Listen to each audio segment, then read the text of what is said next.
United States Marines, standing watch as always in the far corners of the world. They may be doing this job of guarding the American Embassy in London.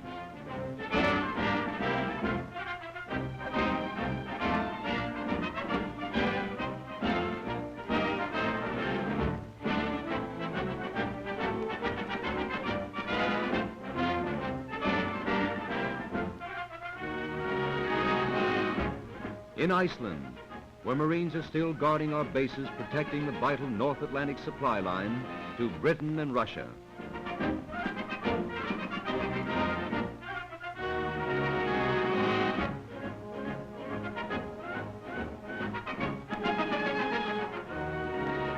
It may be service in Samoa, enlisting the native men in the Marine Corps Reserve and teaching them the snap and knowledge of a real Marine.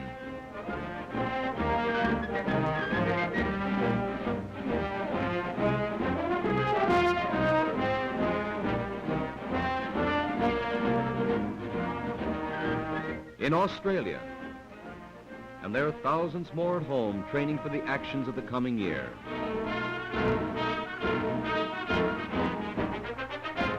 That has been one of the big jobs of the past year, and its importance is being emphasized again by the Commandant, Lieutenant General Thomas Holcomb. As the challenges of this war grow more intense, the armed forces must expand to meet them. There can be no resting on our laurels. We of the Marine Corps have seen our personnel increase markedly during the 168th year of our history. But no matter what our size may be, or what it may become, we shall remain a relatively compact force, highly trained to perform those duties that have always been ours to achieve. From our recruit depots to our most advanced schools, we are broadening and reinforcing our facilities to cover every kind of war activity that lies in our field, particularly in our own specialty of amphibious operations. It is our determined purpose to give every man the best possible preparation for action wherever his duty may be, on land, at sea, or in the air. In addition, Marine instructors have helped prepare Army and Navy units for amphibious operations in all theaters of the war. On this 168th anniversary, I extend my compliments and best wishes to all Marine Corps personnel. And to our countrymen, I pledge for the Corps that the coming year, while it promises to be the most trying in our history, will find us, with all branches of the United States service, firmly resolved to live up to our great tradition. The Women's Reserve appeared in February with the slogan, "Free a Marine to Fight." They were determined to learn to drill like old Marines, be as snappy, and then take over any job at any Marine base inside the country that would release a man for combat.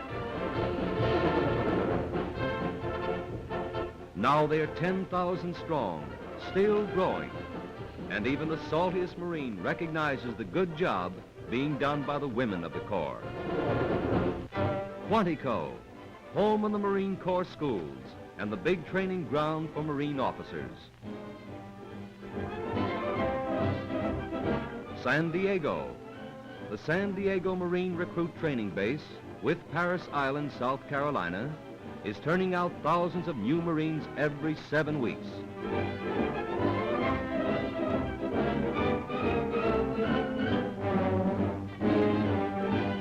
Paramarines, getting here at San Diego the same training that toughened the airborne leathernecks who took part in the Solomons campaigns.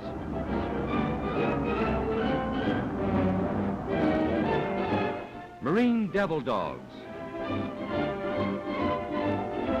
real ones, are now being trained for combat with the enemy.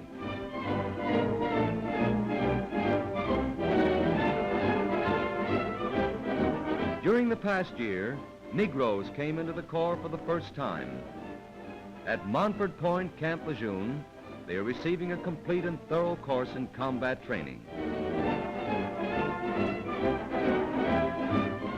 Marine aviation, training at its bases, was holding up through this year a goal: the feats and bravery of the great Marine fighter pilots of Guadalcanal. Amphibious landing operations. Throughout the years, Marines have pioneered in this type of warfare. In the days following Pearl Harbor, when it became clear we were faced with the greatest amphibious war of all time, the Marines contributed from their long experience and helped train and develop the great amphibious forces now used so widely and so well.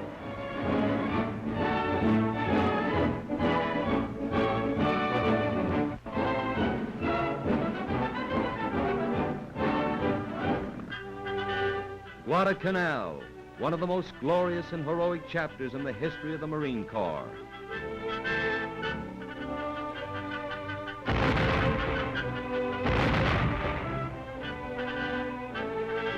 In the air, as well as on the ground.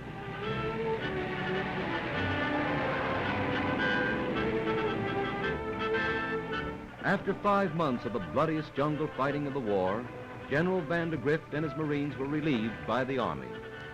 The issue was no longer in doubt, and the Marines badly needed a rest. There was respect on both sides as the Army came ashore on Guadalcanal. The Marines were glad to see the Army come in and take over the job.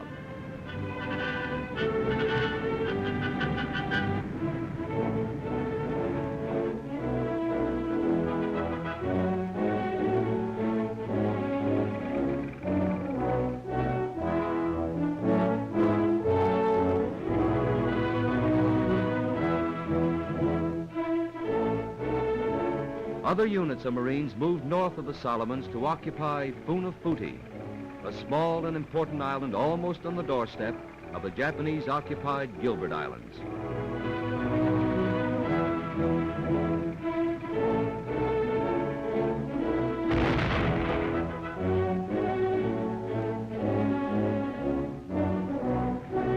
Then the Marines were ready to take part in continuing the job in the Solomons, the taking of Rendova Island and the Munda Air Base.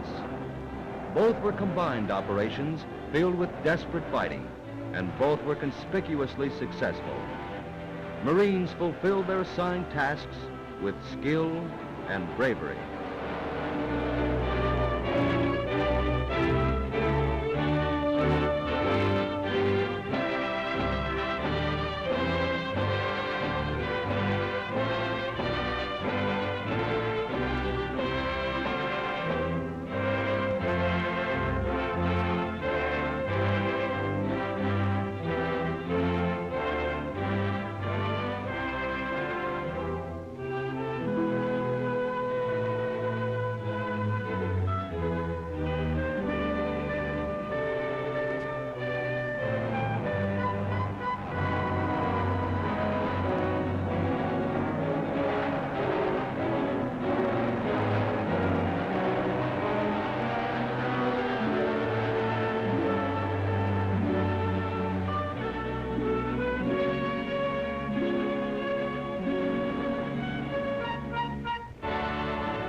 At length, the job was done, and the Marines are off to sea again for more offensives.